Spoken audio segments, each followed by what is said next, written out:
नमस्कार, स्वामीप्रसाद किचनमध्ये आपलं मनःपूर्वक स्वागत आहे. आज आपण इथे अजिबात मिरचीचा वापर न करता लहान मुलांसाठी एकदम कुरकुरीत चिवडा कसा बनवायचा ते आपण या रेसिपीमध्ये बघणार आहोत. असा जर तुम्ही चिवडा जर केला तर लहान मुलांना एवढं आवडेल की सारखं-सारखं असंच पद्धतीने चिवडा करून सांगतील. एवढा चविष्ट आणि खमंग हे चिवडा लागतो. तर इथे मी अजिबात मिरचीचा वापर न करता एकदम टेस्टी आणि चटपटीत चवीचा चिवडा केलेला आहे. तर तुम्ही अशा पद्धतीने नक्की चिवडा करून बघा आणि अशाच नवनवीन रेसिपीज पाहण्यासाठी स्वामी प्रसाद किचन या चॅनलला तुम्ही एक लाईक, शेअर आणि सबस्क्राईब करा आणि बाजूची बेल घंटा नक्की क्लिक करा. चला तर मग वेळ न घालता आपण रेसिपीला सुरुवात करूया. तर इथे मी पाव किलोच्या प्रमाणामध्ये हे चुरमुरे घेतलेले आहेत. तर याला छान चाळणीने चाळून घेतलेले आहेत आणि एक अर्ध्या तासासाठी उन्हामध्ये ठेवले आहेत. उन्हामध्ये ठेवल्यामुळे हे चुरमुरे छान कुरकुरीत होतात आणि आपला चिवडा कुरकुरीत लागतो. एक पाव किलोच्या चिवड्यासाठी मी इथे 1 वाटी शेंगदाणे घेतलेले आहेत. तर गॅसवरती कढई गरम करण्यासाठी ठेवली आहे आणि त्यामध्ये एक अर्धी वाटी तेल घालून घेतलेलं आहे. तेल छान गरम झालं की आपल्याला त्यामध्ये 1 वाटी शेंगदाणे घालून घ्यायचे आहेत. तर तुम्ही शेंगदाण्याचं प्रमाण तुमच्या आवडीनुसार कमी जास्त करून घेऊ शकता. तर हे शेंगदाणे आपल्याला छान क्रिस्पी होईपर्यंत आणि कुरकुरीत होईपर्यंत आपल्याला हे शेंगदाणे तळून घ्यायचे आहेत. हे शेंगदाणे तळत असताना आपल्याला गॅस बारीक करूनच आपल्याला हे शेंगदाणे तळून घ्यायचे आहेत. म्हणजे एकदम कुरकुरीत आणि क्रिस्पी हे शेंगदाणे तळले जातात. तर इथे आपले हे शेंगदाणे छान तळले गेलेले आहेत किंवा फुटले गेलेले आहेत. तर हे तळून घेतलेले शेंगदाणे आपल्याला या चुरमुऱ्यामध्ये घालून घ्यायचं आहे.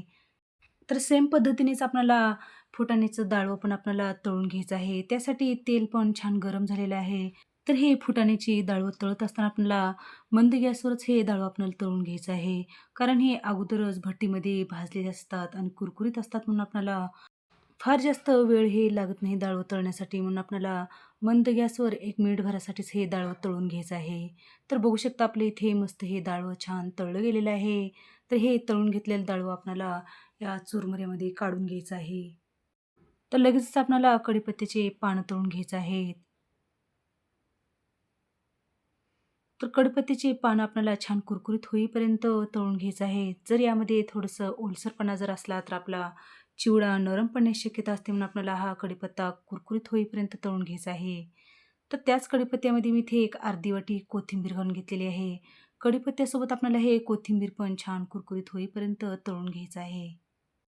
तर इथे आपलं हे कढीपत्ता आणि ही कोथिंबीर छान कुरकुरीत आणि छान क्रिस्पी झालेलं आहे. तर छान तळले गेलेले आहेत. तर ही कढीपत्त्याची पानं आपल्याला या झाऱ्यामध्ये काढून घ्यायचं आहे आणि या चुरमुऱ्यामध्ये घालून घ्यायचं आहे. तर इथे चिवड्यासाठी आपलं संपूर्ण साहित्य छान तळून घेतलेलं आहे. लगेचच आपण या चिवड्याला फोडणी द्यायचं आहे. त्यासाठी गॅसवरती कढई ठेवली आहे. तर त्यामध्ये एक पाववाटी आपल्याला तेल घालून घ्यायचं आहे. तेल छान कडकडीत गरम करून घ्यायचं आहे. नंतर त्यामध्ये आपल्याला एक अर्धा चमचा मोहरी घालून घ्यायचा आहे. मोहरी छान तडतडायला लागली, की आपल्याला यामध्ये एक पाव चमचा इथे जिरं घालून घ्यायचं आहे. जिरं छान फुलून द्यायचं आहे. त्याचसोबत इथे एक 7 ते 8 लसणीच्या पाकळ्या जाडसर कुटून घेतलेला आहे.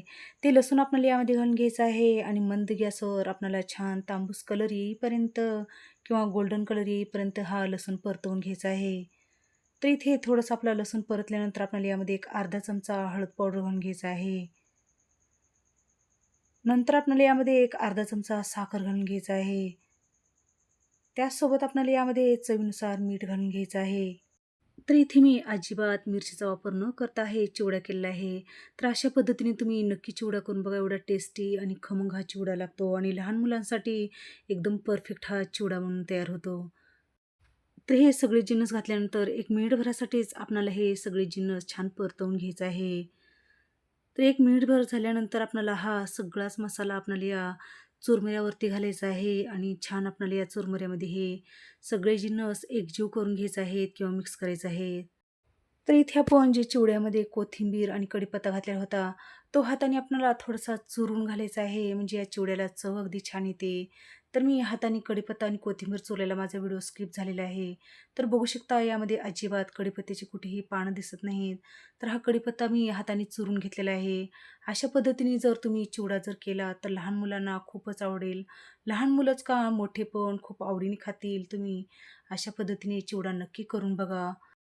तर हे सगळे जिन्नस या चुरमुऱ्यामध्ये छान मिक्स केलेला आहे किंवा हा मसाला पण छान मिक्स केलेला आहे. तर इथे बघू शकता हातावरती थोडेसे चुरमुरे घेऊन मी क्रश करून दाखवले आहे. तर मस्त आपल्या इथे एकदम कुरकुरीत आणि क्रिस्पी आपला इथे मस्त हा चिवडा बनून तयार झालेला आहे. तर लहान मुलांसाठी तुम्ही अशा पद्धतीने अजिबात मिरचीचा वापर न करता तुम्ही चिवडा नक्की करून बघा. लहान मुलंच का मोठे पण खूप आवडीने खातील, इतका चविष्ट आणि टेस्टी हा चिवडा लागतो. तर माझ्या मिस्टरांना अशा पद्धतीचा अजिबात मिरची न घातलेला फक्त कढीपत्ता, कोथिंबीर आणि हळद पावडर घालून चिवडा केलेला फार जास्त आवडतो. तर मी सारखं अशा पद्धतीने खूप जास्त प्रमाणामध्ये हा चिवडा करते. तर तुम्ही नक्की करून बघा. तर आजची तुम्हाला चिवड्याची रेसिपी कशी वाटली नक्की कमेंटमध्ये लिहून कळवा आणि अशाच नवनवीन रेसिपीज पाहण्यासाठी स्वामी प्रसाद किचन या चॅनलला तुम्ही एक लाईक, शेअर आणि सबस्क्राईब करा आणि बाजूची बेल घंटा नक्की क्लिक करा. धन्यवाद.